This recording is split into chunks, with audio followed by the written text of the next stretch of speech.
Michée, chapitres 4 et 5, un des textes prophétiques les plus fascinants de l'Ancien Testament, qui forment un tout. Normalement, avec les prophètes, on a l'habitude d'avoir un ton très énervé qui parle de la colère de Dieu qui va exercer le jugement. Et là, brusque changement de style, voilà que tout d'un coup, l'atmosphère est à l'espérance, à la tendresse et même une nouvelle prophétie est en train d'arriver. Une prophétie qu'on n'avait pas encore entendue et qui aura de beaux jours devant elle. C'est la prophétie d'un autre Messie. La prophétie d'un nouveau roi, d'un deuxième David, mais cette fois-ci au sens eschatologique et qui va rassembler Israël. On commence avec une vision grandiose, la montagne de la maison du Seigneur, la montagne de Sion.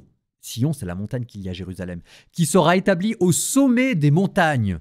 Ce qui est assez ironique parce que la montagne de Sion, c'est une toute petite montagne. Ça fait 700 mètres de haut. Mais là, ce sera le centre du monde et les peuples afflueront vers elle. C'est assez nouveau quand même, cette clarté eschatologique dans les prophéties. Michée qui annonce un temps où Dieu rassemblera non seulement Israël, comme s'il était déjà en train de prévoir la dispersion d'Israël, alors que le royaume du Nord existe encore, mais il annonce aussi une paix universelle. Cette image du rassemblement messianique, ça va être repris par Ésaïe, ça va être repris par Jésus lui-même dans ses enseignements sur le royaume de Dieu, et on le retrouvera dans l'Apocalypse quand elle vous parlera de la Jérusalem céleste qui descend d'en haut. Ça vient de là.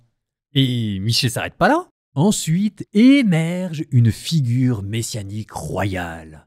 Un nouveau roi qui va d'ailleurs reprendre, comme plus tard Jésus reprendra, certaines caractéristiques du roi David.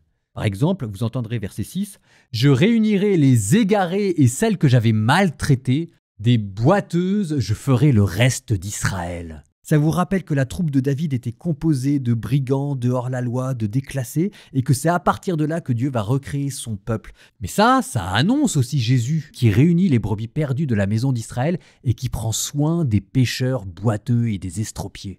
Ensuite, on nous parle d'une restauration de la royauté. Bon, il y a d'autres allusions comme ça, vous essayerez de les retrouver dans le texte. C'est encore confus, mais vous avez même un verset qui commence à suggérer que ce nouveau roi, ce nouveau conseiller, ce nouveau messie, c'est par la souffrance qu'il rétablira son peuple. Je vous cite. « À coups de bâton, on frappe à la joue le juge d'Israël. » C'est comme s'il y avait déjà ici les premiers pressentiments du serviteur souffrant. Et cette fois-ci, la figure messianique qui apparaît. Verset 5. « Et toi, Bethléem Ephrata, le plus petit des clans de Juda, c'est de toi que sortira pour moi celui qui doit gouverner Israël. » Bethléem, c'est là où est né David. Sauf que cette citation, c'est exactement celle que Matthieu reprendra pour la mettre dans les bouches des scribes de pharisiens quand ils devront indiquer la route au roi mage. Et j'en arrive au verset le plus énigmatique. Je vous le cite. « Ses origines remontent aux temps anciens, aux jours d'autrefois. » Et les jours d'autrefois, on peut le traduire par les jours d'éternité. Ici, on est en train de vous dire que ce Messie qui va venir, c'est comme s'il y avait une certaine forme de préexistence. C'est pas encore le Fils de Dieu dans toute sa splendeur, mais c'est déjà un peu plus qu'un homme. Il fait partie du plan divin et d'un plan divin qui plonge ses origines avant même l'histoire d'Israël. Et Michée, qui est si bien parti, ne s'arrête pas là. Il décrit comment ce roi fera de Jérusalem la capitale spirituelle du monde entier, car de Sion sortira la loi et de Jérusalem la parole du Seigneur. Donc là, à nouveau, on surpasse David. On est passé des origines historiques aux origines éternelles qui remontent à avant le temps, et on passe d'une royauté locale que David exerçait à une royauté universelle. Et même, ça va encore plus loin, parce que tandis que David était présenté comme un guerrier, c'était un homme de guerre. Cette fois-ci, on vous dit que ce nouveau Messie régnera par la paix. Et c'est même pas qu'il va donner la paix au peuple, c'est qu'il sera la paix. Michée 5,4. C'est lui qui sera la paix. Là, quand même, si vous voulez, c'est très émouvant, parce que c'est encore très flou cette affaire.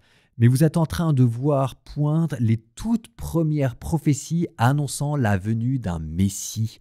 Donc ces chapitres 4 et 5 que vous allez entendre, c'est vraiment fascinant parce que c'est une des premières prophéties eschatologiques d'un nouveau Messie à venir qui va apporter la paix et la domination universelle. Et en même temps, tout cela se fait dans un contexte de menaces, de déportation et de punition. Bonne écoute.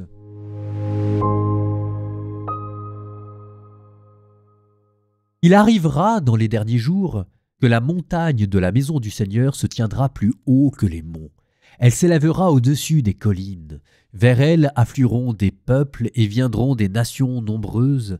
Elles diront « Venez, Montons à la montagne du Seigneur, à la maison du Dieu de Jacob, qu'il nous enseigne ses chemins, et nous irons par ses sentiers.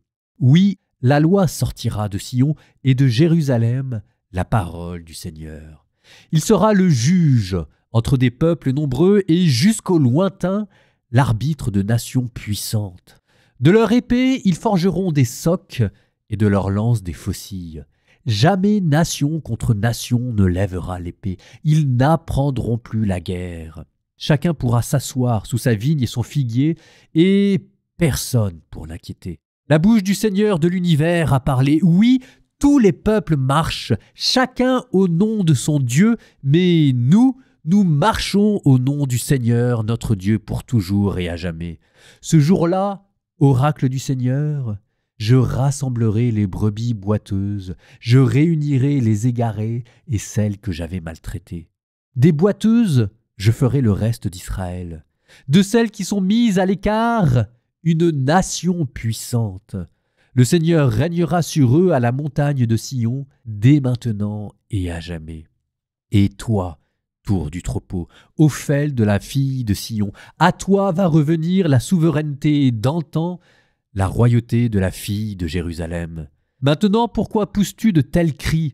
N'y a-t-il donc pas de roi chez toi? A-t-il péri ton conseiller pour que les douleurs t'aient saisi comme la femme qui enfante? Oui, tords-toi de douleur, fille de Sion, et mets-toi en travail comme celle qui enfante, car maintenant il te faut sortir de la cité, camper dans les champs.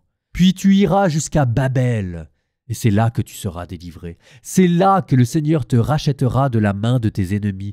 Maintenant se sont rassemblées contre toi des nations nombreuses, et elles disent qu'on profane Sion, que nos yeux se repaisent d'un tel spectacle. Mais elles ne connaissent pas la pensée du Seigneur. Elles ne comprennent pas son projet. Il les a rassemblées comme les gerbes sur l'air à grains. Lève-toi, fille de Sion, piétine-les. Je te ferai des cornes de fer, je te ferai des sabots de bronze. Tu vas broyer des peuples nombreux, le fruit de leurs rapines, tu les voueras par anathème au Seigneur, et leur richesse au maître de toute la terre. Maintenant, rassemble tes troupes. Contre nous, on a mis le siège. À coups de bâton, on frappe à la joue le juge d'Israël.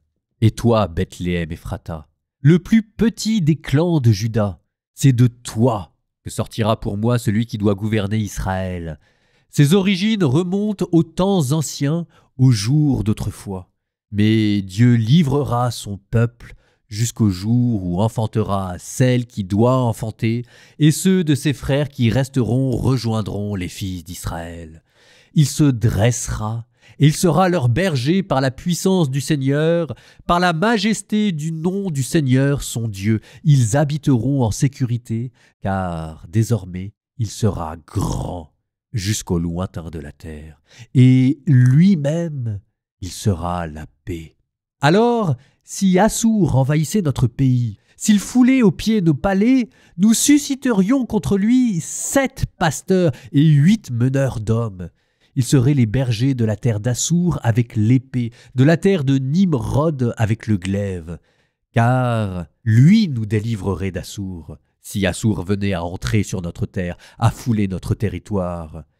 Alors, le reste de Jacob sera au milieu des peuples nombreux, comme une rosée venant du Seigneur, comme une ondée sur l'herbe, qui n'espère rien de l'homme et n'attend rien des fils d'homme. Alors, le reste de Jacob sera au milieu des peuples nombreux, comme un lion parmi les bêtes de la forêt, comme un lionceau parmi les troupeaux de moutons. Chaque fois qu'il passe, il piétine, il déchire, et personne qui délivre. Seigneur, que ta main se lève sur tes adversaires et que tous tes ennemis soient supprimés. Voilà ce qui arrivera ce jour-là, oracle du Seigneur. Je supprimerai de chez toi les chevaux et je ferai disparaître tes chars. Je supprimerai les villes de ton pays et je démolirai toutes tes forteresses. Je supprimerai de ta main tes sorcelleries et il n'y aura plus chez toi de magiciens. Je supprimerai de chez toi tes statues et tes stèles et tu ne te prosterneras plus devant l'œuvre de tes mains. Je supprimerai de chez toi tes poteaux sacrés et j'exterminerai tes villes. Avec colère, avec fureur, j'exercerai ma vengeance sur les nations qui n'ont pas écouté. »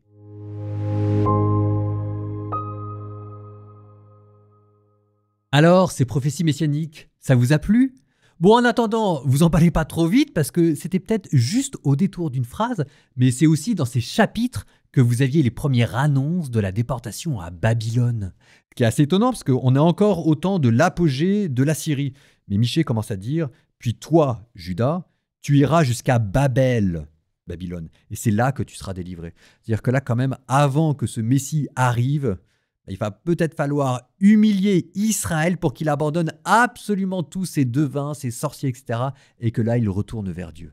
Nous terminons par une prière.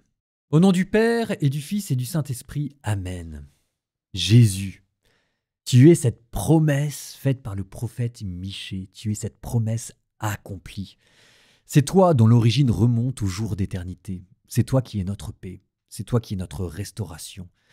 C'est toi qui, quand nous étions loin, est venu nous chercher, et quand nous étions brisés, c'est toi qui as porté nos fardeaux. Nous étions morts et tu nous as rendu la vie.